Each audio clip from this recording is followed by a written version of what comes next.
Welcome to Sugar Pills, a practical guide to self-care, where your host, writer, actor and producer Candy Washington helps you live a more joyful life with a cheeky dash of pop culture news. Be sure to subscribe, leave a 5-star review and join the conversation on Instagram at Candy Washington.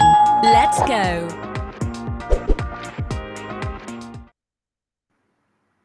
Hey everyone, and welcome back to Messy Mondays. I have a special co-host with me tonight. Talk with TURKBISH will be here. He will be my co-host. I cannot wait to, jump into the mess. But before we get into it, a little bit of housekeeping. As you can see, I am wearing the Love charcoal hoodie from my Love collection. So if you want to grab a hoodie, a t-shirt, a mug, some candles, however you want to show your love, head over to candywashington.com and pick you up some love goodies. And everything is also linked in the bio and the description notes. So just click to shop the Love collection. And also, don't forget to join our members only. That's right. So members only, we will be doing a live chat the first Wednesday of every month. So go ahead, join our community. You'll get some exclusive emojis you can use. And the first of every month on Wednesday, we'll be doing a members only chat. That's where it really goes down. That's where the tea is spilled. And we can talk about anything and everything. Yes, yes, yes. Hey, can I get a witness? What is up? So with that, let's get into the mess, guys. And I'm going to bring up my lovely co-host, Talk with TURKBISH. Hey, What's you up? guys. Can you hear me? Yes, we can hear you. Introduce yourself to everyone. Yes, for the Messy Monday. Hi, guys. I'm a little sorry about my green screen. It fell, but oh well. Trial and error, but I'm still here. We A bad still bitch popping. made it. We We're still popping. Here, But you guys, my name is Turk, mostly known as TURKBISH. That's my name, my stage name, however you like to call it, my brand. If you type in TURKBISH in Google, you'll find everything about me. TURKBISH. I am a podcaster. He said Google me. He said Google me. He did. I'm official. Google me. Yes, Google me. If you type me in, you'll find everything. All of my commentary, my YouTube, my Spotify, my iHeartRadio. I get into it all. My opinions are very, very controversial. So I want to let you guys know I don't hold back. And my opinion is just my opinion. And it's not going to change. So he said what he said. I said what I said. He said what he said. Yes, I love that. I love that. So let's say hi to the people who are already in the chat, and then we'll get into it. And you guys, as you come in, be sure to like this video, subscribe. Also, subscribe to Turk. His YouTube channel is also linked in the description box as well. Show him some love. And as you come in, put it in the chat box, in the comment box. What do you want to talk about? It's Messy Mondays. We could do RHOP. We could do Love and Marriage Huntsville. We could talk about Falynn popping out her baby. We could talk about it all. So put it in there. Where do you want to start? And Turk, also let me know. Where do you want to start? So shout out to Can I Get a Witness? What is up? Hey, can I get a witness? Thank you. Hey, we have so much we can cover. Now, I will tell you, Love and Marriage Huntsville, I stopped on the second season of that because it got too overwhelming for me. Okay. And I hated the fact that Carlos didn't do a reunion, but I'm gonna catch up on that. But I watched everything else. Portia Family Matters, Real Housewives of Potomac. I see a lot of people say let's start with Real Housewives of Potomac. So I think that's where we'll start. So let's give some shout outs to everybody. Hey, Carla Williams. She says, awesome. What is up? Hey, Eva Desheed. She goes, hey, Cat Gang. That's right. Hey, Candy Cane Gang. We coming through. We coming through. Hey, Carla Williams. She says, hey. Oh, our favorite Young Rich says, hey. Young Rich. Giving us the side eye. Yes, Young Rich. We love you. We love you. Hey, Darren Hood. That's right. Darren. Drop those candy canes. Hey, Darren. Yes, I love it. Carla Williams is coming through again. Thank you. Oh, my favorite, Miss T. I love you, girl. She says, hello, Candy, and all the candy canes. Absolutely love you. Can I get a witness? Is giving you a shout out, Turk? Oh, thank you. Yes. I love y'all. Thank y'all for showing me the love. That's what I We love. love you. Yes. We love you. I've subscribed to you. I'm excited for you to be here. And I like that your perspective is very different from mine. So I think it's going to be a good, lively, good conversation. I'm excited for it. So thank you so much for joining me. Of course. Yes. Jerry says, wow, Fallon lied about a pregnancy for 9 months to look like a victim. Gross. She makes Simon look like a saint. I think that's a half truth. I think, yes, Yeah. she lied, but Simon's no saint. Right. They're in on the cahoots together. Hey, Ipa.chi, she goes, let's start with RHOP. Okay, Darren Hood says RHOP. Okay. I love it. All right. Okay, Well, my homegirl Cotty says RHOP. Cardi All right. B. Cotty B in the house. Yes. Okay. Entrepreneur Her Life with Ebony. Yvonne says, hey, Candy Canes. We're going to got started, but I got to give love to my Candy Cane gang because they hold me down. Okay, apartments available in New York City says Kenya Moore embarrassed every Black woman in the world. Please go to my page and see the video I made about Kenya Moore. Okay. Look at you dropping some tea. Okay. Hey, the Queen of Cheesecake. She says, hi, lovely. Hey, sweetheart. Okay, let's get into the mess and let's start with RHOP. All right, so first things first, let's get into, I am here for Nicki Minaj. I put things into compartments. Queen. I'm not at all talking about her problematic husband and brother. So I'm just going to curb that conversation for another day. We'll leave them out of that. We'll leave them out of the equation. We're just going to focus on how she literally gathered the girls. She ran the girls. She gathered the girls. She left no edges and she left no crumbs. In charge of the girls. In charge of the girls. Yes, I love it. So let's back up to how Nicki read Ashley for filth.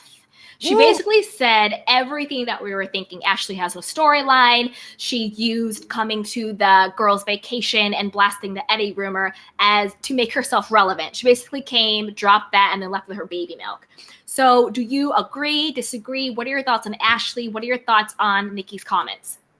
Baby, when I tell you Nicki went for the jugular, she went straight out the gate for Ashley. Ashley. She definitely adjusted and said, now Ashley, so I think it was very interesting that Nicki, she definitely watches the show because this is something that I was saying early on when she was coming for Ashley saying, it must not be that you have a storyline. It seems like you just came on the trip just to spill some tea and then run along back on home with your breast milk. So it's I feel like Nicki definitely watches the show.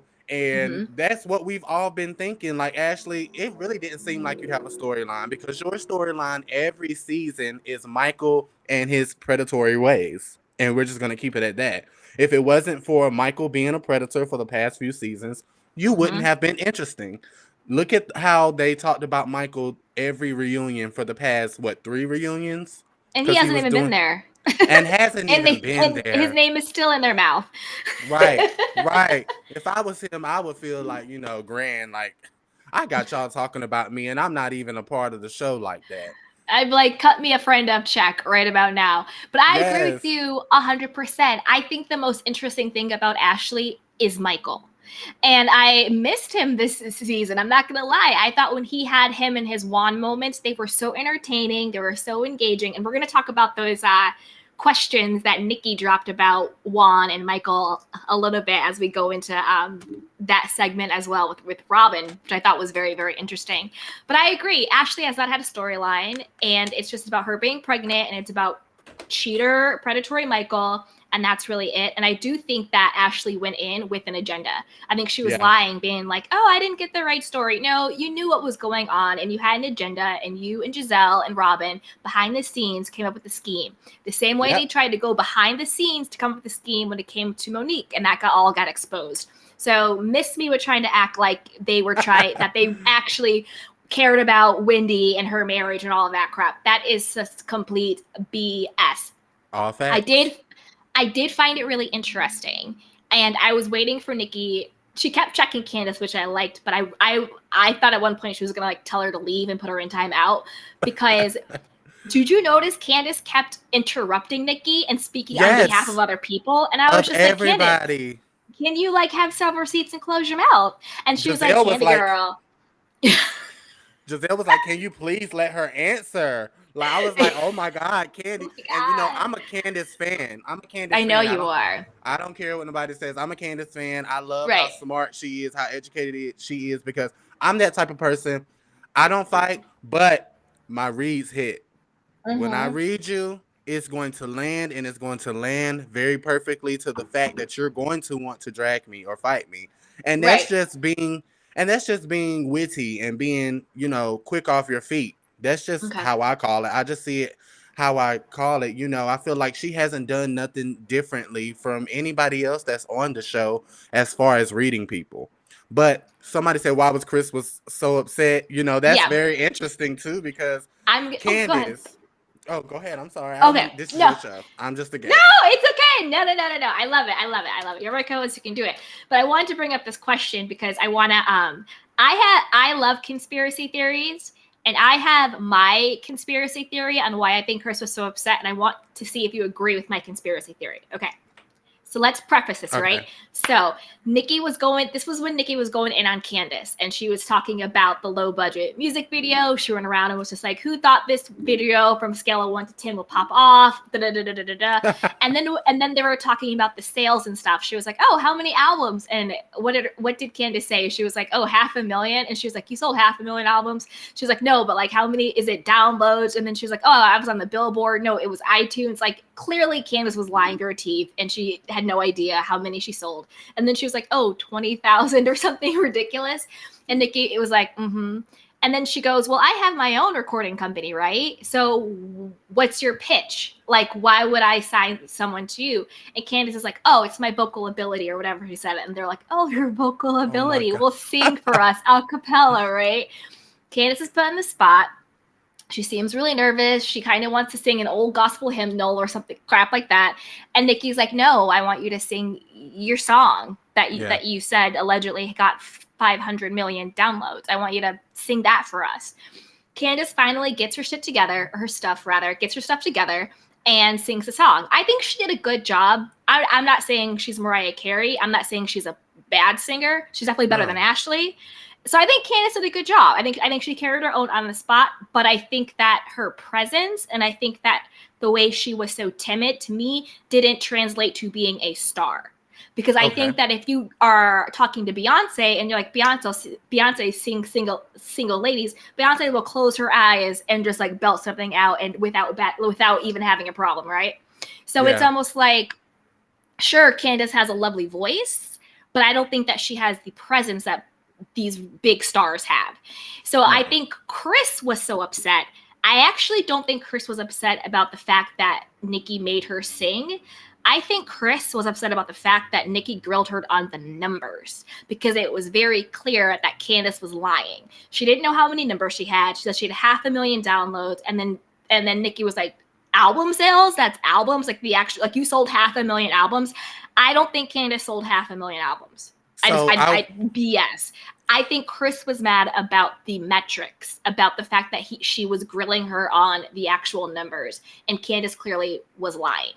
Now, one, she really didn't know the numbers off the top of her head, but once she got her infographic off her phone, she said 500,000 streams. Now, 500,000 streams doesn't mean one download or one unit. 500,000 streams does kind of equate to what, 20,000 albums sold. So I do believe she was on iTunes. They do have the proof that she was on iTunes and that she did make Billboard. You can go to billboard.com and type in her name and you can find it. But she did at least make it a little bit further than any of these other R&B stars do. And I was very surprised at that. Now, she didn't sell gold or platinum. She only did 500,000 streams, which I feel like is kind of in her ballpark, Now, in regards of Chris, I felt like, he took it too far or he, too personally, because this is what she is supposed to do. Nikki was up there trying to actually, in my mind, I felt like she was trying to promote her. Like, girl, you're a singer. I'm Yeah. Nicki Minaj. If anybody can, give you a little bit of fan base or, stardom, it would be me right now. The Barbs will definitely go and listen to something that Nicki tells them to listen to. We will. And I mean, like I said, I'm a Candace fan and I like her album. But, I felt like she was kind of shy and it came off insecure a little bit with her Exactly. voice. Just a little bit. And it's like, come on, Candace, you got all this mouth. Oh, wait, you went out. Oh, no, TURKBISH, come back. Okay, refresh TURKBISH to come back because you froze. You froze. But I agree with you 100%. Let me see if I can bring you out and then bring you back in if that will help. Oh, TURKBISH, you froze. Refresh and come back. Okay, but I agree, TURKBISH. Candace does have all this mouth, and then when she's put on the spot, she doesn't deliver as much as her mouth says. And I think Candace did know her numbers. I think she was conflating and lying on purpose. I think she wanted to say, oh yeah, I had 500,000 album sales, because that is a huge difference than I had 20,000 downloads or whatever it was, right? And I think Nicki, being a veteran in the music space, knew that she was lying and knew it didn't make any sense. That's why she kept saying, oh, you had 500,000 album sales. Like, get out of here, sweetheart. Not true, right? So I do think Candace knew her numbers. She just was purposely inflating them. Like, girl, bye, miss me. And I think Chris knew she was lying. And that's why Chris got so angry. I don't think he really cared about the music part. I think he cared about the metrics part, because that was clearly a lie, and Candace clearly got caught in that lie. I also think the reason why Chris gets so angry and he gets so defensive with her is because, again, we know Candace and her mom has a very toxic, codependent relationship where Candace feels responsible for her mom, and she always can't set boundaries with her mom, and she can't really, like, she's not her own person, right? Everything she does is in service of her mother. And I think she married a man that mirrors that dynamic.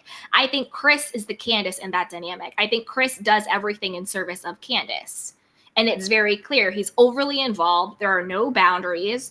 And everything we see of Chris, we see it through her, the same way with Candace and Miss Dorothy. So I think the reason why Chris drinks so much, I think the reason why Chris gets overly defensive is because Candace married someone who can recreate that toxic pattern that she has with her mother. I also think Candace was lying through her teeth when she said that she checked her mom. Candace, no, you didn't.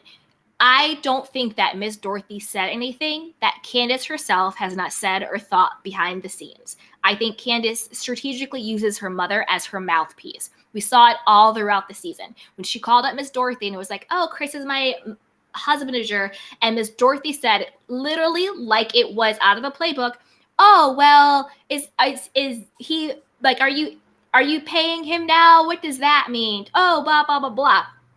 Nothing Miss Dorothy said during the low budget music video, and by low budget, I don't mean low quality. That's another thing that issue I have with Candace. There's a difference between low budget and low quality. Your music video was low budget. Low budget simply means a number in production. That's it. Versus low quality. You could have a low budget production that is extremely high quality. You could have a high budget production that is actually low quality. Dollars do not equal quality. Dollars just equals what that actual numerical number is. It's just what bucket do they put you in. That's it. That is true. And I think that there's nothing Miss Dorothy said that Candace did not already hear and that Candace did not already co-sign, because I do think Candace agrees. And the reason why I also think Candace agrees is because Candace said it herself. She sat Chris down in front of the cameras, clearly for the first time, and regurgitated everything that Giselle had said, and even some of the stuff that Miss Dorothy said. Oh, Giselle said that you're writing my coattails. The girl was asking about, like, why you don't cook anymore. And he just had this very, like, defeated look on his face. It was like Candace was basically asking him to defend himself rather than her being the husband and her being the wife and defending her husband to these women. And that's why we saw when Candace and Chris kept getting into those fights at the restaurant and he kept blowing up. That's also why Chris showed up at the low budget music video in his chef gear, because you have to think about a man's ego, right? Yeah. Chris's passion is cooking. It's being a chef. So him showing up in his chef gear is like a doctor who no longer is able to practice medicine showing up in their scrubs. You know what I mean? It's like a Right. lawyer who no longer is able to be a lawyer in the courtroom showing up in a business suit. So Chris, his passion, his purpose, his livelihood is cooking. So that's why he showed up in the chef suit. Because up until then, all of those women, including his wife, was clowning him when he was down. We just went through this whole lockdown and the panorama. I don't want to, say the word or whatever. And a lot of people lost their livelihood, especially people who worked in food and the service industry, waiters, cooks, Yeah. chefs, hosts. A lot of people did. So I don't Yeah, know they why did. they're trying to act like, and I'm not a Candace fan, but I do actually really support Chris. And I don't know why they kept trying to tear him down because he was out of Yeah. work due to what was happening, and then because he was supporting his wife. I think with those Yep. women, it would have been damned if you do, damned if you don't. If Chris didn't support her, they would have been like, oh, he's a deadbeat. He doesn't support you. What is he doing? But then now that he does support you, oh, well, he's riding your coattails. You must pay him. Right? It's Well, not fair. It's an unfair dynamic when it comes to that to me. Go ahead. I want to bring up a little something that I watched on Yeah. Funky Daniva's page. So Okay. Funky Daniva was making a very valid point when he was saying, when it comes to being in love and being in a marriage, usually one goes with the other who's the breadwinner. Like if one is okay, let's say they both get into the marriage and they start their careers. Let's Mm-hmm. say one marriage takes off and that's like the main income for the marriage. Then it's like, oh, let me just jump on board with you for while this is taking off. Mm-hmm. Let's capitalize off of that since you're making most of the money. Then I'll just sit back. And so I thought that was very interesting that Funky didn't even made that correlation, because that is kind of true. Mm-hmm. It doesn't have to always be both are being the breadwinners. He obviously has passion in his wife and he sees that she's passionate about her career. So he's going to do everything to make sure she gets to where she needs to be. Then maybe she can come back and help him get back on his feet and Mm-hmm. excel with his cooking career. So it's kind of like a bait and switch almost with when it comes to their marriage. And it's like, why did this become the topic of, Candace's storyline this Mm-hmm. season all of a sudden? Why haven't y'all tried to tear him down past seasons? Why now, after the pandemic, would y'all start to do that? Candace did sit him down earlier in the season and talk to him about, their plans and what he has going on. Mm-hmm. And I know that private chefs make good money. Yeah. Private chefs, they do make good money. But we don't know, I honestly don't know much about Chris's, career. We Yeah. don't hear nothing about it. Like he says he's doing cooking classes. Where can we sign up? I'll take one. Mm-hmm. Not saying that I really will, but I'm saying that, where is this being promoted? You're saying that you have businesses and that you're working. If you want the people to know that and understand that, you have to show them that through social media or something or something. Something. But I also think it's funny how the women also tried to treat Mia poorly. Like, again, we have to remember the name of this franchise is The Real Housewives. The definition of a housewife is a woman who is kept, and I mean kept in a positive way, by her husband. Her husband is the actual breadwinner, and she lives a lavish lifestyle. She might have these cute little side hustles going on. Oh, here's a jewelry line, here's a t-shirt line, here's a makeup line. But the husband is the primary breadwinner, and she lives a very lavish lifestyle. That is the actual definition of a housewife. That is. So so Candace, by definition, actually is not a housewife. But when Mia is a housewife, her husband was a breadwinner, and then he helped her by bringing her in on her businesses. They tried to clown her, not on the reunion, but I think that during the reunion, I think it was like the second or third episode, being like, oh, well, how come you try and say you're self-made and all this stuff, but you wouldn't have anything without G's money? But it's like, and in that moment, I wish she would have been like, yeah, you're damn right. Like, I am a housewife and my husband supported my business. What's wrong with it? Like, again, you cannot win with these women. If you At are all. actually a housewife and your husband is supporting you, then all of a sudden, oh, you're fake, you're this, you're that. Or if you're a Candace and your husband is supporting you, maybe not financially, but emotionally, and with his time and being there for you. That's another way to support your wife, right? It doesn't always have to be money. Yeah. I think Chris supports her 1,000% when it comes to emotional support, right? That's another way to true. support your wife. Then they want to tear her down. But you notice the main people who do that are the people who actually don't even have a man. It's the Giselles Whoa. and it's the Robin. You know what I'm saying? So it's And it's like they should be the last to talk. and they should be the last ones. Like, you shouldn't the even be on the last to show, talk. boo-boo. 'Cause You shouldn't be on the Giselle, show. If it wasn't for Pastor Jamal, you know, starting his church and becoming a big brand, you wouldn't have nothing. Robin, if it wasn't for Juan playing in the NBA, you wouldn't have nothing. Ashley, have you heard her music video? Have you seen her music?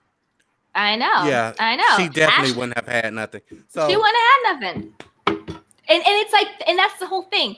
Instead of bashing women for this, embrace it. Like, you were a housewife. That's why you're on a show literally called The Real Housewives. It's not the Real Female Breadwinners. Like, that's a different show, boo-boo. This is The Real Housewives. And let's get out. Oh, go ahead. Now, another thing that you did mention, you know, it is The Real Housewives and the definition of a housewife. But honestly, out of all the franchises, when have we seen one full season where everybody's married? Things have changed. It's not traditional, you know, the traditional brand anymore.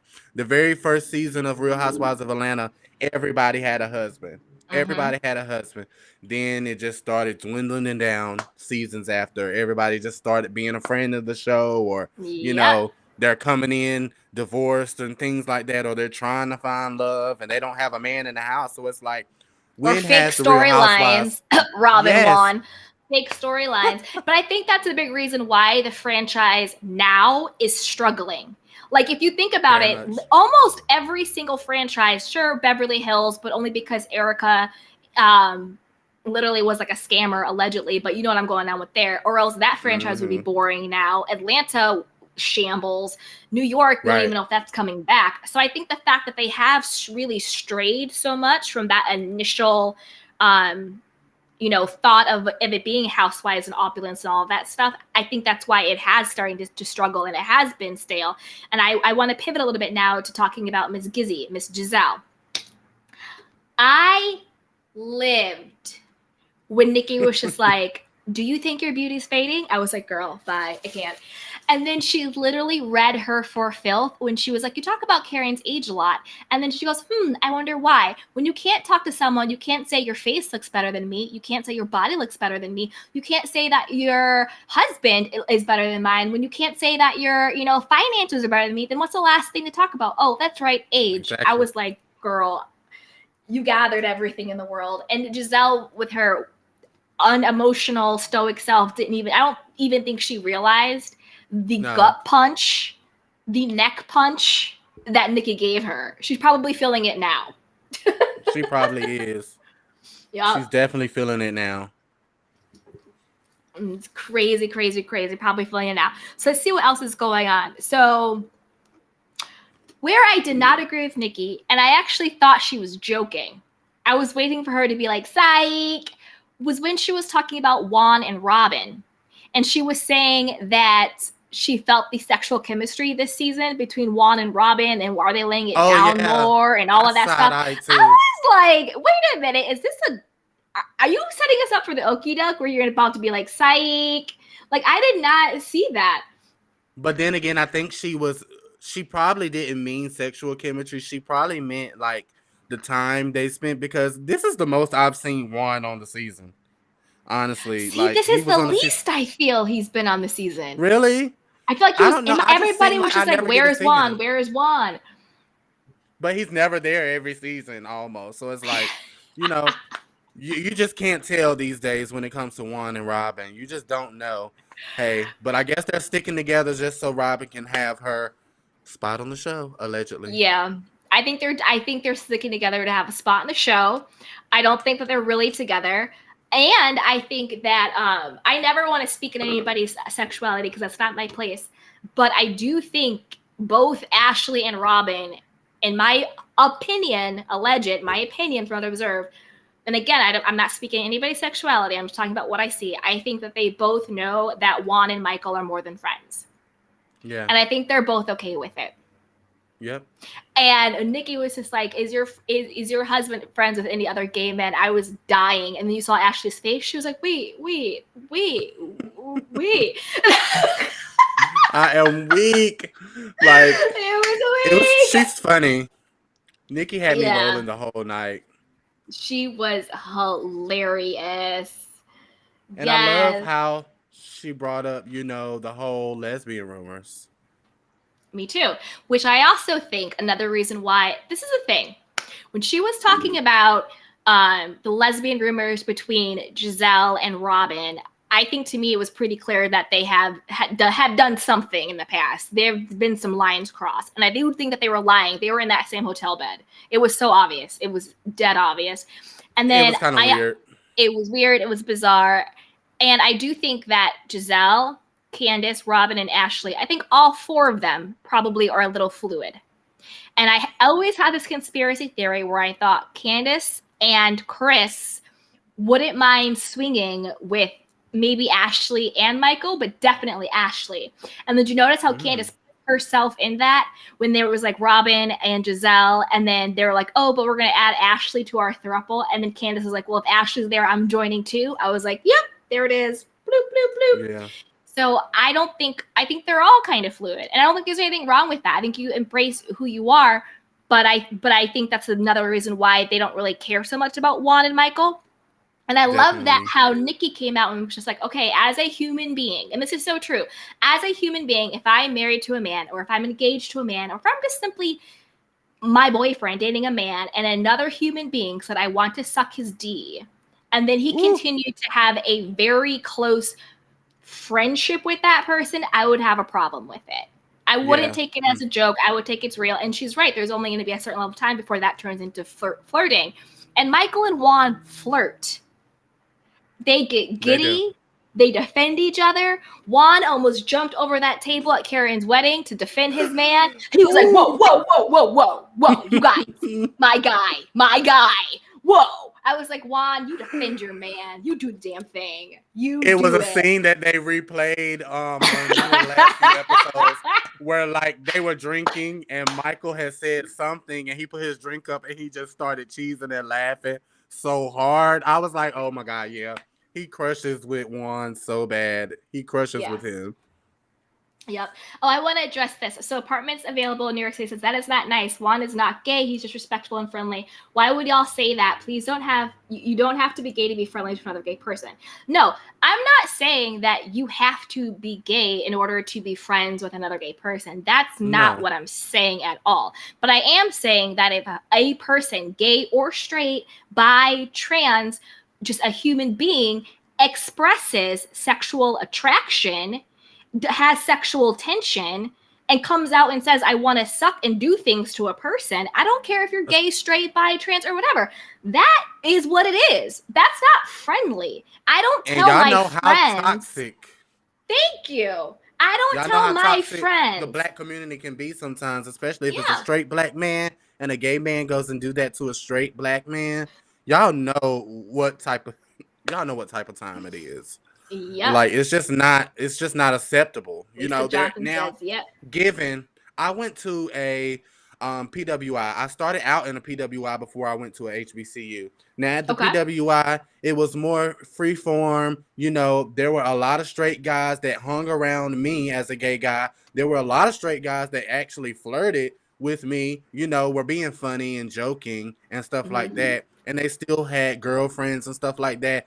And they were just comfortable in their own skin. Now, those are the type of men that I like. Now, Juan might be that type of man where he is cool with your sexuality. He's cool to, listen to your remarks or your flirtation, which is the case with Michael. And he just might be cool with it. And he's just like, okay, it's not going no deeper than that. You can say all the stuff you want to say. You can flirt with me if you want to, but we just know it's not going no further than that. And Juan is still a straight man. And I like straight men like that who are comfortable in themselves. And any straight man who says, I still wouldn't do that, that means you still haven't got to a place of comfortability in your sexuality, because I know older men who are not scared, older men, straight men, like in their 60s and 70s, who are not afraid to go to church and say, "You're a handsome young fella. You're a handsome young Right. man. You're beautiful."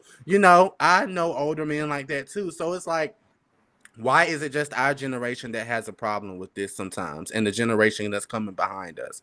It's just be comfortable in who you are. Exactly. And there's a difference between giving somebody a compliment versus um, saying that you want to do something to them sexually. This is what Michael said, point blank, period. That's what he said. And can I go to witness? I love you. Can I get a witness? He says, wow, it seems inappropriate to continue saying that on the show. I don't think so. I think that it's time to normalize all sexualities. We can't treat one group one way and one group as another. If it was like, let's flip it, right? If it was one of the women who said, I want to suck Juan's D, you better believe they would be keeping that on the loop on the show. So why is it inappropriate when a man says it? You see what I'm saying? Like, we have to even check that stigma. And that's why I love how Nikki said a human being, because it's not about gay, straight, bi, whatever. It's about another human being literally said, I want to do this sexual act to somebody's person. Right. That is what it is. If Mia, even they brought up the whole Mia thing when Mia said that tweet about how, what the tossed salad thing, they brought that up. They talked about that. So you can't treat one sex differently from another sex because somehow you think that it's wrong or taboo to talk about it. I don't think there's anything wrong with being gay. I don't think there's anything wrong with being straight. I don't think there's anything wrong with being trans. I don't think there's anything wrong with being bi. I think you do what you feel is authentic and true for your life. But regardless of what sexuality you have to be accountable for what you say. And if you go around saying you're gonna suck another woman's man D, people are gonna talk about it. And we have to start getting comfortable having those conversations and normalizing that. Why is it wrong to talk about what Michael said? But if Mia says it, then we can talk about it? Why? Because Mia's a woman and Michael's a man? We got to start normalizing this stuff. Yep. Okay. So let's see what else is on the docket. Okay, Miss, do you want to talk about Wendy or do you want to talk about Karen next? You pick. Let's go ahead and get Wendy out the way because I love Wendy as well. And I just hate how her season went. I hate how the girls tried to, drag her. They kind of tried to give her the third degree this season, or like haze her almost. And it's like, why would y'all do that to Wendy? I feel like when Wendy came in her first season, she laid the foundation to know, for us to know, I see the comment, for us to know who she is. And that's a commentator. That's a not a businesswoman yet. She was a commentator. She was educated. She was all about family values and things of that nature. That's the groundwork for your first season. Let us know who you are. Now she's opening up with her next season, and it's like everybody has a problem with it. Why do y'all have a problem with a woman? Oh no. TURKBISH, you froze again. So come back. So refresh it, come back, and we'll get you back in. Okay, but I agree with you, TURKBISH. Why do they have such a problem with a woman reinventing or pivoting? And it's also not like a lot of different other people who are in that position of being a commentator or in that world don't also diversify and expand, right? Like if she was a commentator and she wrote a book, that nobody would have a problem with that. So why can't she be a commentator and start having candles? Like I support Wendy in that, and I support her being more of her authentic self. I think when she first came on, she seemed to be having this front or persona. She wanted to sort of put this facade of who she was. She was really being beholden to her mother and what her mother wanted. She was very much in the laps of Giselle and Robin. She kind of just did whatever they said and rode that wave. So I think this season she came out being very much who she was. I think on the reunion, I think she was on the side of right, but she was a little too hard, a little too aggressive, a little too reactionary. I didn't understand the beef with her and Mia. I thought that was really weird and bizarre. I didn't really understand her alliance with Candace. I guess that's just strategic. But overall, I do think that Wendy was on the side of right. I do want her to come out and actually apologize for what she did to Monique, because she got turnabout. Turnabout's fair play. She had no problem being with the mean girls and going after Monique's life, children, and husbands, and marriage. But yet she thought that somehow she would be exempt, and she found out very quickly that she wasn't. I don't think that absolves what the women did to her, but I think that she kind of got a little bit of her own karma that she was talking about Giselle's life getting. So let me know what you guys think about that. Let's see. Hey, Young Rich at Entrepreneur Life, Ebony, that's what she's trying to be. I definitely see it. Hey, apartments available in New York City. Wendy did get her work done because of her husband Instagram obsession. See, I don't necessarily think that. I think Wendy got her work done because I think anytime anybody gets any work done, sure, I think in a perfect world, your only sole motivation will just be because this is something you wanted to do. That's a perfect world. But we are imperfect human beings. Do I think she wanted to get this done? Yes. Do I think that maybe the stuff with her husband played a part in it? Yes. Do I think it was the only reason why? No. I don't think the only reason why Wendy got work done was because of her husband's Instagram obsession or anything like that. I don't think that. I think that it's multifaceted. We have different reasons for why we do things. It's not always that just one thing. And I think that if the women came at her with more understanding and compassion, because like Wendy said, they've all gotten work done. And I love how she said to Giselle, well, you got a tummy tuck, did that keep Jamal? They've all gotten work done. So why are you trying to come at Wendy for getting work done and try and make it about her husband when they've all gotten nips and tucks and all of that stuff? So they were being extremely hypocritical. I'm back. Oh, wait. Hey, Turk! Sorry. It's I don't okay. understand. I think it's because I have everything plugged into one power source, and that's probably a no-no. Probably. It's all good. I'm just happy you're back. Okay, good. Yeah. But what I was saying something about Wendy. Oh, yeah, go ahead. I was agreeing with you. Yeah, so I was just saying, Wendy definitely, I feel like she embodies what a housewife is supposed to be. And I would love to keep her around on the show. A lot of these other women and a lot of these other people who are fans for the other women, I feel like, why do y'all want to get rid of Wendy when she was a real housewife? She's a real housewife. A real housewife. And, that's interesting. Monique was a real housewife too. She had a good marriage. Her marriage was I think her marriage was stable. They I had agree. problems along the way, but for the most part, she embodied what a housewife was too. I still don't agree with her being physically violent, but Right. it is what it is. No, I agree. And I think the problem is jealousy. I think that the Green Eyed Bandits and even some of the women who do have husbands on there, like a Candace or an Ashley, I do think that they were jealous because Monique and Chris do have genuine love. I think that their marriage is real. I don't think it's fake. I don't think it's a transaction. You know what I mean? I don't think it's a storyline. I think that they have a real family. She's actually wealthy. Her husband actually really provides for her. She does have multiple homes and she has beautiful, gorgeous children, right? She So does. I think that they were jealous because Monique was actually living the life of a real housewife, whereas they were the ones who were fronting and pretending, dipping it and doing it, trying to do smoke and mirrors to create this facade of a life. So I think the reason why they came after Monique was because they were actually really jealous of her, and it was rooted in their own insecurities. Very much so. Young Rich says, isn't that why Wendy went in so hard on Monique? Because her and Candace were good friends. See, I think the reason why Wendy went so hard on Monique was because Wendy at that point, and she still is a little bit, is very deeply insecure. And I think that she so wanted the approval of Giselle and Robin and Candace and that sort of mean girl clique that she went along to get along. I'm not giving her a pass. I'm not saying what she did was okay.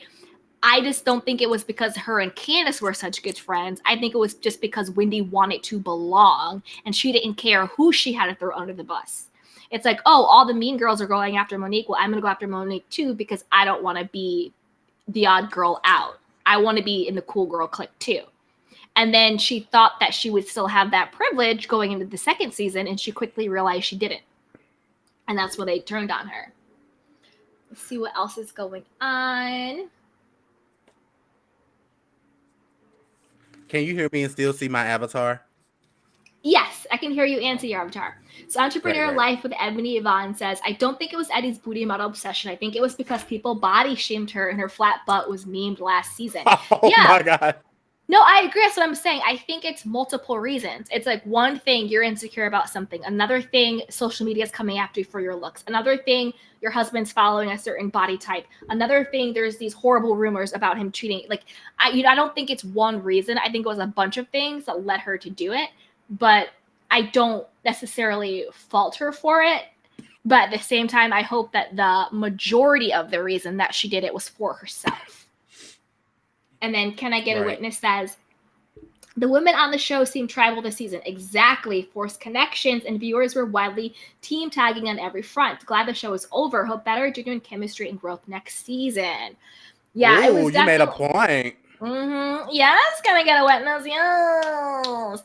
No, I agree. The women on the show did seem tribal. And I think, you know what? Actually, that's a really good point. I think that's another reason why the franchise as a whole is suffering. Because in the beginning, it was really rooted in these genuine friendships of women who got along or fought like sisters, but they were actually still friends, who actually had a same lived experience and they really were friends. Whereas now we see it's more hodgepodge and we have these fake, like Mia didn't actually know anybody on the show, but she had to come through Karen as friend of. And they had done it on other franchises too. Falynn wasn't really a friend of anybody. Paired her with Portia. Right. We saw how that turned out, right? So I agree with that. I think that it is very tribal because it's almost like the franchise is now like Survivor or Big Brother, where everyone is looking at strategy and everyone's looking to stay on the island rather than actually following the genuine lives of a group of affluent women. And I think that is where the disconnect is. And I think that's why so many of the franchises are suffering. Look at New York. They brought in Leah.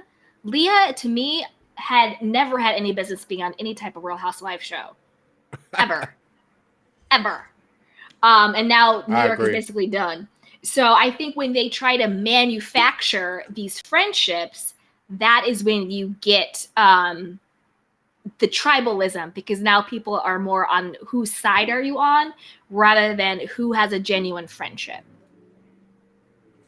Connie B, I am not putting your comment up, Connie. No. Hey, Kenny Gomez, agree. Jealous or threatened. No. Yup. And Monique had a whole family, interesting life and storylines. Team nobody. Exactly. Entrepreneur Life says manufactured friendships. Yup. Darren Hood says Wendy was doing too much last night. I agree with you. I think that she was on the side of right, and she should have just stayed there. But she was doing way too much. I'm going to drop the call-in link. Go ahead, Turk. Yeah. When everybody says that about Wendy doing too much, not saying that she's not doing too much, but I will give her a pass because I feel like when you're being antagonized or you're being pushed to that level, you're going to, do too much sometimes. So I feel like we can give Wendy a pass this season for that because she was being pinned up against the wall with her marriage. Mm-hmm. And I don't care if you talk about my man, my boyfriend, that's only 10 miles down the road from me, we going toe to toe. I'm going to come for your neck and your throat every time I get a chance. When you're talking, I'm going to cut you off. I'm going to say something nasty to you. I'm going to say some funny comments. Like, you're not going to get a chance to disrespect me and my marriage or my husband or nothing like that. That's just how it is. Like, you stick up for your marriage. You stick up for your man. And I think that anybody who does that, they're not being wrong for, their comments or being so-called rude or aggressive, because that's what they tried to paint Wendy out to be, the aggressive black woman. Yeah. And I don't like that. I do not like that. And if you kind of look at it, look at Wendy and Candace. They're the brown-skinned women. Not trying. I want to throw in the colorism card, but I can't, only because of Monique. When Monique was there. But she kind of got a lot of the green eye bandits and the light skinism too. You know, she kind of got that heat when she first came up. When Robin tried to choke her with the umbrella and Ashley, you know, rolled up on Monique seasons before, it was like, you know, I feel like it is what it is. Okay, so for the colorism thing, the reason why I don't think it's colorism, and I'm only talking about RHOP because I do think it's happened on other shows, but I think when it comes to RHOP, I think I don't think Candace is that dark. Sure, she's darker than these like green-eyed bandits, but in reality, I don't think she's that dark. Like her, Wendy, Monique, like she's lighter than all of them. But I don't even think that really matters. I think the reason why people don't rock with Candace has nothing to do with the color of her skin. The reason why people don't rock with Candace is because of Candace. She just does not have a likable personality. It's her. When the world is telling you it's you, it might be you. I just think it's her. And then with Wendy, I don't think that they were coming after Wendy because of the color of Wendy's skin. And again, I'm only talking about the women. I'm not talking about any psycho trolls on social media. I'm not talking about them. The only people they were coming after Wendy was because Wendy was no longer their lapdog. Wendy found her voice, you know, like Nene said to Cynthia, oh, you find your voice yet? Wendy found her voice and they didn't like it. As long as Wendy would have been willing to be their lapdog the way she was when she first came on, they would not have had a problem with Wendy. That's why they're like, oh, Wendy's new. Oh, something's different. Right. She's friends with Karen now. She's not doing your dirty work. She's not carrying your bone. She's looking a little bit better. She has better wigs. Her body is snatched. She has some candles. She's twerking and lurking, right? She's doing her own thing. And I think that's why the women had a problem with her. I don't think it had anything to do with the color of her skin. And Monique, I think the reason why they came for Monique was because Monique was that bee and she was gorgeous and she actually had the life that they wanted, and it was jealousy, not colorism. When it comes to the Green Eyed Bandits, Giselle and Robin, do I think that they are better than other people? Yes, but I think that's an individual thing. I don't think it's a colorism thing that applies to all of them on the stage. I think that's their own ego, misinterpretation, and all of that stuff. Because Giselle says the same thing about Karen, and Karen and Giselle are basically the same color. So I don't really see it as a colorism thing. Hey, Cotty B, what's up? Hey. Cotty. Hey, how's it going? Good. Thank you for joining us. We know you got some things to say, Cotty. Who, me? Yeah. I'm scared. I'm shaking. When she said, I'm here for the violence, just make sure you don't say that on live. YouTube I might take us know. down. No, I said on my live. It's fine. I'm still monetized. I said on my live. Okay. Period, Cotty. Let's see. I think that there's a slight bit of colorism on Potomac, but I don't think it's directed at Candace. Like you said, it's Candace's mouth. It's what she says. Mm-hmm. And I've talked about it before. I don't really have a necessary issue with the things Candace says on the show. Now, her on social media is a little bit worse. You know, she out here wishing, demise of folks, and that's a bit much. Yeah. But I feel like it's what Candace says, like you said. It's how she says things. It's the things that she does that makes people not like her and not her complexion. Yeah. But I do feel like there is a slight bit of the colorism with Wendy because they wanted to paint her as aggressive when Robin has done work. Mm-hmm. Like Wendy has not gotten into anyone's face. Robin basically was half a second away from a fight with Ashley. And then to turn around, she also was half a second away from a fight with Monique. And she was never labeled aggressive. So I do feel like there's a slight bit for Robin and Giselle directed towards Wendy. But I think the Candace situation is completely different. See, the reason why I don't think that's colorism is because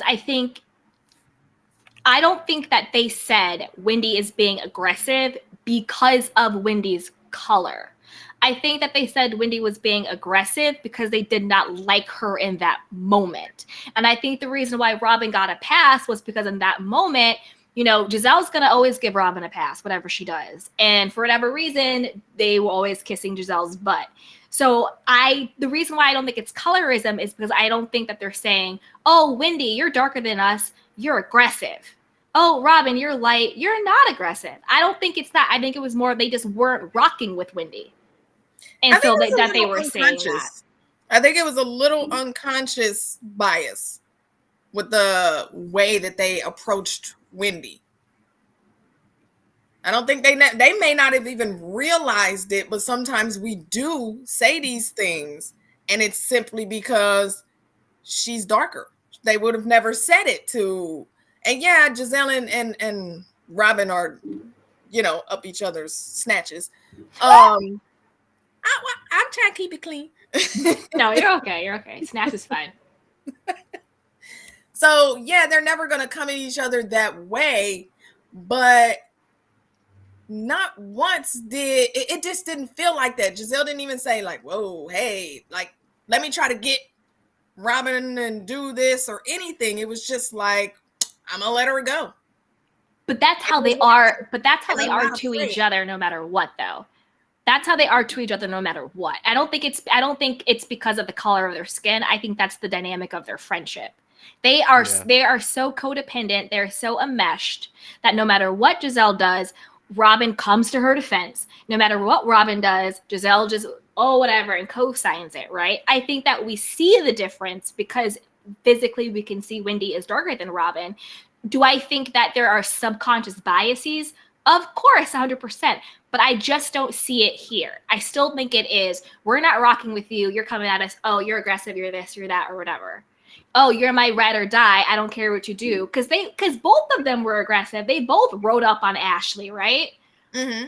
And did that whole situation. So it's like, you can't call her aggressive when you were the one who were co-signing the stuff as well. So do I think colorism exists in the world? 100%. I just don't see it as as insidious when it comes to RHOP as I think Candace and other people want to make it out to be in order to deflect and justify their own behavior. Yeah. That's kind of where I land with it. Candace. Yeah. I don't think it's at all with Candace. No, I agree. What else, you guys? Can we talk about Portia Family Matters? Because I'm tired of talking about these. Yes, co-host. Well, this is going to have to be you and Cotty's show because I don't watch that. You wouldn't have minded the first episode. There was no ratchetness in that. Portia to me just, she's like my stomach sours talking about her. Sours. Because of the situation? Yes, because of the situation. Yes. Okay, so do you think, so does it sour you because she got with another man from somebody that was in her circle? Or does it sour you because of the timeline? What sours me is her arrogance. That is what soured me. It was like she was proud. She was parading it. She thought her stuff didn't stink. She thought she was that person who could do what she want to whatever she want to whomever she want. Oh, I don't know her. She's not my friend. When we clearly saw the situation that went down, what soured me was her arrogance. I think life happens, situations happen. Nobody's life is clean all the time. So you fall in love with people, you make mistakes, you do whatever, this and that. She had no humility, and it was her arrogance and the fact that she looked like she truly took pleasure out of thinking she was another woman's husband's chosen person over his wife. That is what soured me with Portia. And that is why I can't co-sign her. I can't watch her stuff because it was that level of arrogance that really soured me with her. So this is how I'm viewing it. Yes, so after watching the episode, no, go ahead. Yes, Foxy. When I was watching it last night, I watched the first episode. Now, Cotty, you can kind of follow me along here and correct me when I'm wrong or, chime in when you think you need to. So, discussing the timeline, that's all I care about, really. So, they gave us a timeline last night. Now, they said that Dennis and Portia broke up July of 2020. They got matching PJs during Christmas, December 2020, and Portia asked for the ring back around that time. Dennis gave her an answer that she did not like, and I guess it was broke off from there. Now, Falynn comes up pregnant in March. That's when she got pregnant, in March. So that means in my brain, and Cody, follow me, in my brain, Falynn was already farly removed from her marriage with Simon. In my brain. If that is making sense with that timeline, because then Portia got engaged in May to Simon. But Falynn was pregnant in March. And the divorce wasn't even final, really, until after the engagement. They were trying to get it before the engagement, but Simon broke the news too soon. Okay, so it's that's the timeline that I received, Cody. So I don't know. What did you get? Is that what you got? Because I wrote it down. Wait, hold on, Turk. So I will say this to that. I don't care. Literally do not care about Falynn and Simon's timeline. I don't care. When it comes to Portia, what I care about is the fact that she thought she was stealing another woman's husband, took pleasure in that gleefully, and then paraded that to the entire world like we should celebrate her for doing that. I have always felt, and I still think this, Falynn and Simon were in on it together. I think their marriage was always transactional, and it was one of convenience. You can do this for me, I can do that for you. I think they got to a point where they both knew it was probably over. I think Simon was doing what he was doing. I think Falynn was doing what she was doing. So yeah, of course the timeline's not going to match up, because I think that they had already come to that impasse in their marriage, right? So to me, the timeline does not matter. I don't think Portia knew this. I think Portia thought they were together, and because that's the front they were putting on for the show. That was the front they were putting on for everybody else, right? For Instagram and all of that stuff. This was the front that they were doing. I think Simon and Falynn got together and hatched this plan. They wanted fame and they wanted money by any means necessary. And I think that they did all this. And I think that, I don't think it was a shock to Falynn that he was with Portia. Absolutely not. Her reaction to this whole situation says it. I think she had been with that married athlete. And I think Simon had been cheating, if you even want to call it that, with Portia and other women and that Becky girl or whatever, right? But the fact is, the way Portia was moving to me was messy. I'm not absolving Simon. I'm not absolving Falynn. But I think that just the way Portia did that, the way she acted to the world, I think was a slap in the face to any person in general, but any woman in particular who has ever felt heartbreak like that. That was a slap in the face to any woman, and that's why she got that backlash. Portia thought she was America's sweetheart and could do no wrong. She wasn't ready for the okie doke that she got. Portia was not ready for the backlash that she got. That's why people are not rocking with her. She wasn't invited back to this season. Gagging. She's gagging. She's been put on pause on RHOP. She can come back the next season, but not this one. That check is gone. She was listening to Simon the fraudster. She quit This Nation. That check is gone. This little show she's doing, I mean, I don't even think they greenlight the next season, so who knows if she's going to have that check left. You know, Dennis has always been clowning her, and that's just kind of how it is.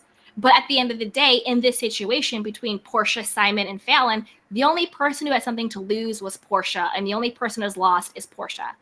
Now we know who Simon is. Now we know who Falynn is. Portia has lost a lot. She lost her reputation, and she was on the come up.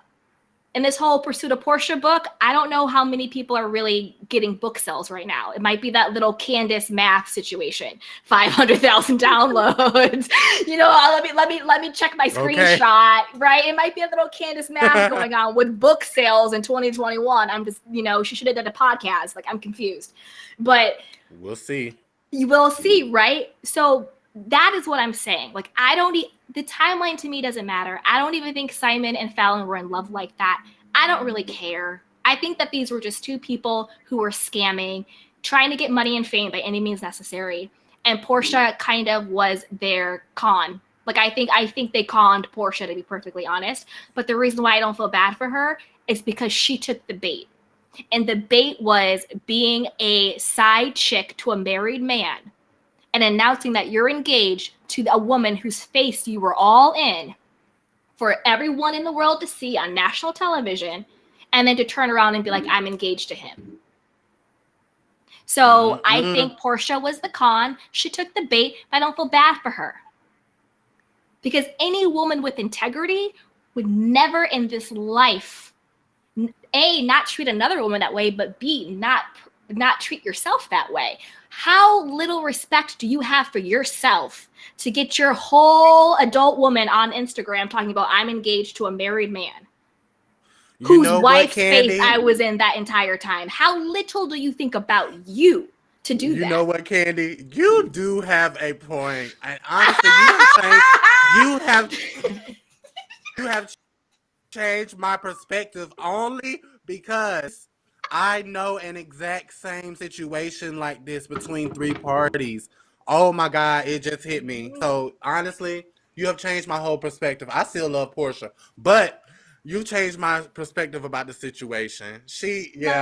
Portia, girl, I love you, girl, but girl, I'm now thinking about it because I was just telling somebody like that's fucked up. Like these two people that I knew that were dating. They used to hang around this other person that was a friend, mutual friend to both of them. And shortly after that, those two people broke up. Shortly after, two of them got together. Which means that they were doing the dirt when they were together. Because they didn't trust me. They didn't wait. You know what I mean? Or something, or a conversation may have been had that this could be possible in the future or something like that. So I definitely, So I definitely agree. I agree now. So you changed my perspective. Gotti V, what were you gonna say, sweetheart? Before I got in my feelings, because I was in my feelings right there. I was in it. Well, shoot, I don't know. We were going in the timeline and go ahead. The timeline is apparently correct by what they've said.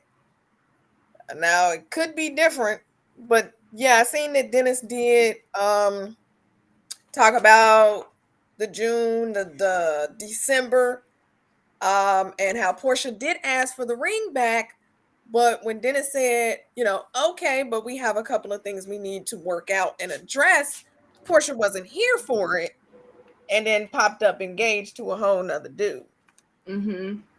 As for the Falynn thing, I mean, that chick, come on. Did we really believe anything coming out of her mouth? We all knew she was pregnant before she said we knew it. We knew there were several bloggers who said things and she was big and pregnant. And she's like, I'm not big and pregnant, but you pregnant. You may not be big because you tiny. You're pregnant. But yeah, that whole thing, and I don't buy anything that Falynn has to say. No, me either. I also don't buy that Jalen is that baby pappy. Oh, absolutely not. Oh, child, please, absolutely not. But I'm happy you brought that up because this is another reason why I think that Simon and Falynn are in cahoots together.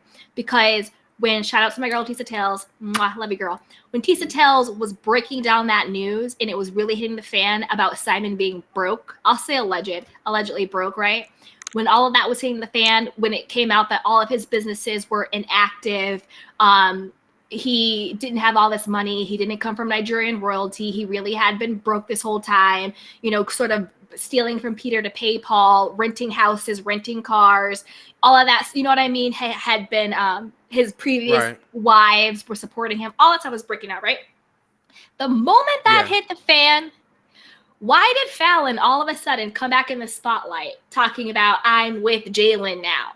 So it diverted the conversation from Simon's fraudulent finances all of a sudden back to Falynn and Jalen. When before she was like, no, Jalen's just my friend, we're just BS. And Simon's fake receipts when Jalen literally was just like walking down the street or something, and they went in separate directions. So I think that she stepped in and she was like, I'm never doing another interview about this after her Up and Adam interview. But it's like, okay, so if you're never doing another video about this, then how come all of a sudden now you're popping up doing interviews literally the same day all of his stuff hits to divert? And how come none of Simon's receipts are actually receipts? None of us are dumb. Like, that's not a receipt. But he's claiming all this stuff. And then also, remember when Falynn did her Up and Adam interview, he posted the entire 60-second promo on his Instagram account, talking about the face of a cheating wife, all this crap. No, that is also a promo. If I really feel like somebody I was in a relationship did me dirty and now they're going to go do an exclusive with Oprah, why would I post the 60-second expose promo on my Instagram account? That is promoting it. You got to think about this, right? You got to think about it, because a lot of these people, a lot of celebrities, athletes, musicians, they have these fake, contrived beefs, this and that, for the public to gain fans, followers, notoriety, all this, that, and the third. And behind the scenes, it's all being orchestrated by their publicists, by their agents, by their media teams. That's why they'll have these fake beefs, and then all of a sudden they're doing a collab. You see what I'm saying? People have to really get real with this stuff. These people out here, they are just out for self and for money. This isn't real or true. Falynn went from no money, no credit, no apartment to now living in a lap of luxury. Who's paying for that? Who's paying for that? It has to be the married athlete. It's hush money. Keep your mouth shut about the baby's paternity, and I will keep providing for this lifestyle that you had. And Jalen is her friend who was doing her a solid, because she's probably paying him to do it. And remember when Jalen's mom came up on Kimpires, and she even said, oh, they're friends, but I don't see anything about him and her being in a romantic relationship. And it was funny. Well, it was ironic, because I had been on Kimpire's show and I was saying my conspiracy theory about how Simon and Falynn were in on it together. And Jalen's mom said, oh, that girl Candy, she might be onto something. She might be right. Jalen's mom said it herself. Yeah. She did. So this is all a big okie doke. I'm telling you, Simon and Falynn got together and was like, how can we get fame and money by any means necessary? Portia was the lowest hanging fruit, an easy target. She fell for the con, and now she's realizing she was the one who got the okie doke. That is true. And I don't feel bad for her, because you did it at the expense of another woman. And I'm not talking about Falynn as the other woman. I'm just talking about in general, universally. You had no problem doing that to another woman, and you had no problem doing it publicly. On Mother's Day, as Ibn Rashid said. On Mother's Day, and you know this woman has 3 children, and you know this woman is allegedly taking care of his kids. On Mother's Day, you post a pic with your new fiance, who is still married to your coworker, whether she's a friend or not. Portia, that is my issue with Portia. It's that arrogance. And but she's still a bad bitch. She's still a bad bitch, though. Listen, a lot of bad bitches are arrogant. A lot of bad bitches are arrogant. We just can't pay the fact that she a bad bitch. Yeah, like, I love the fact that she, I mean, okay, over the years we have seen Portia grow. We've seen her grow. I love her growth. And honestly, she has had a lot of growth. So we have to at least acknowledge that. I just think this situation just put her in a bad light. That's all. No. Turk, hold up. Let me tell you this. Do I think we've seen Portia have growth? Yes, I concede to that. I think we have seen Portia have growth. I don't think this put Portia in a bad light. I think she put herself in a bad light. You can still have growth as a person, but at your core still be shady AF. Yeah, there are a lot of people who have grown who still do shady things, right? And it's not the situation that is making Portia look bad. It's Portia making Portia look bad. And I honestly think that Porsha, that's what I was saying before, her star was rising. She had, what was it called? Like Bravo Chat Room. She had RHOP. She had This Nation. She had this book deal. She had the spinoff. The spinoff wasn't supposed to be about Simon. It was supposed to be about Black Lives Matter. She was being an activist. Porsha was that girl. She's still a bad bee. I'm not going to take away that. Bitch, yes. I'm not taking that away. She's still a bad bee. But I think that Porsha ultimately sabotaged herself. I think that if she had not done this thing with Simon, her star would have been rising so much more. I think she would have been offered back to RHOP. She would have still been rocking This Nation. She probably would have gotten more book sales. Her spinoff probably would have been way better and way well received. And her reputation would be more intact. Like people, she came out with her book with the whole R. Kelly stuff and people are dragging her. And I think that people are dragging her also because of the reputation she now has. So Porsha, me, dimmed her own shine. She should have never gotten to this Simon and Falynn situation. Never. She shouldn't have. I still agree with you on that. Yep. But it's not going to take away from the fact that she's still being able to build her brand, because Andy is going to make sure that Porsha has a check. She gave her Bravo Chat Room. He also gave her spinoff. And what's next for her? You know, I think she is still going to elevate within the Bravo brand just because she has those ties with Andy. So I will say that.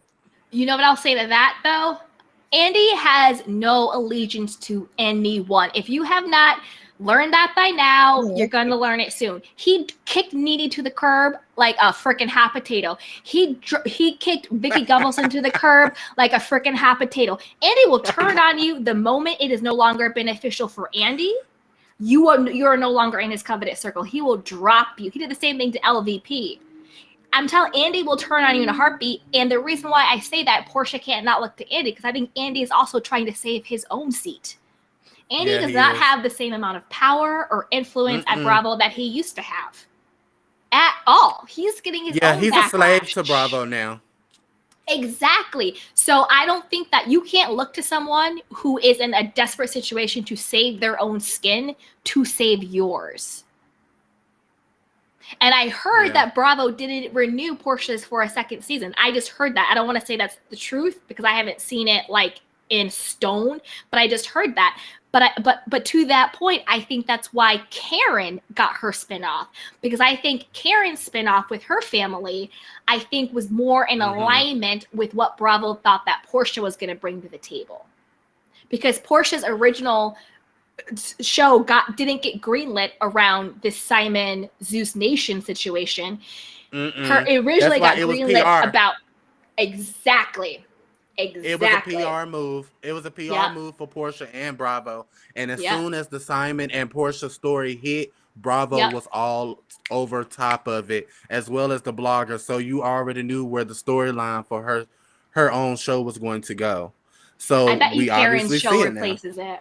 Yeah, I think Karen's show is going to replace it. Well, you know, Karen's show is going to air right after Porsha's. As soon as Porsha's goes off, Karen's is going to air in the midst of Atlanta coming on, which they're still filming in Atlanta. They usually come around this time. Atlanta would have been here, but they took so long with Housewives of Atlanta this time because they don't know what direction to go in, honestly.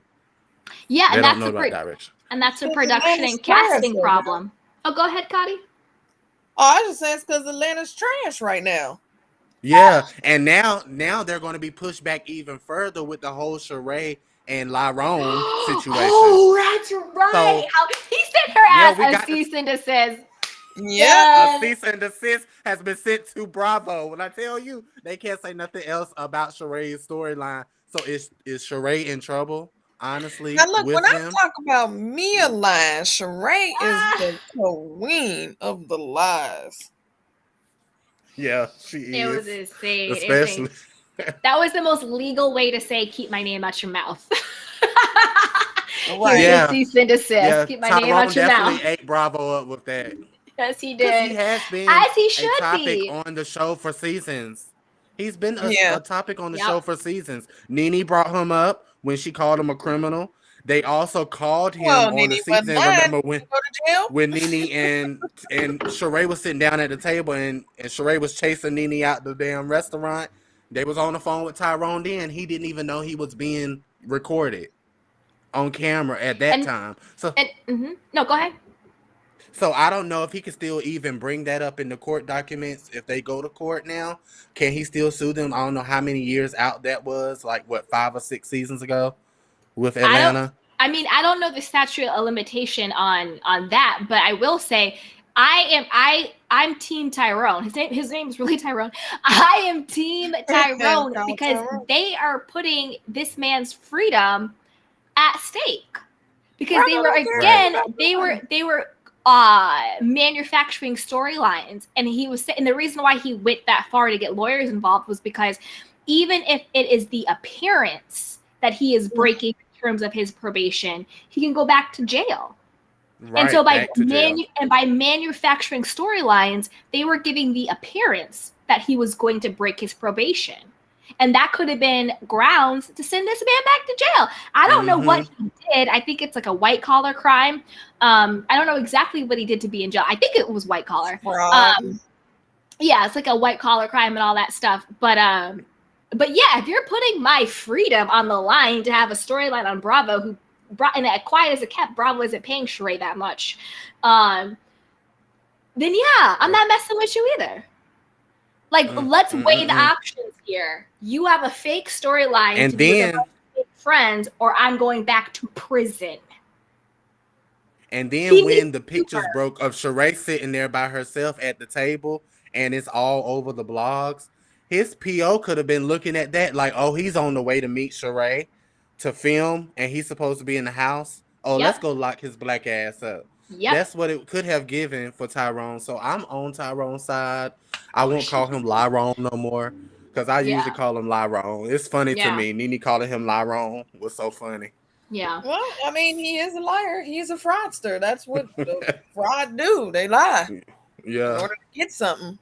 But look, Candy, I have another project that I have to go work on. I want to thank you for bringing me on tonight. Yes, thank you so much. That's right, you guys. Go ahead. I was going to comment on Real Housewives Ultimate Girls Trip and Real World Homecoming. I'm not sure if you guys checked it out, but go ahead and check the news on that because I'm going to be talking about that. And make sure you like, comment, subscribe, and I will make sure to bring you guys some good content. And Candy, I hope to see you soon. And Cotty, it was nice to be on live with you too.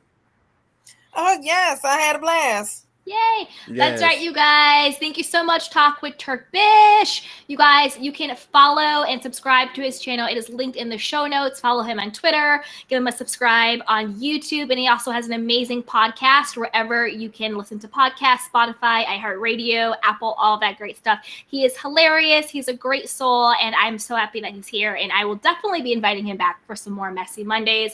And if you'll have me, I will come over to talk some ish with you, TURKBISH. Let's do it. And you guys go ahead and follow me so that you can chime in when she comes to my channel. You know, we're going to do this both ways. Yes, collaborations.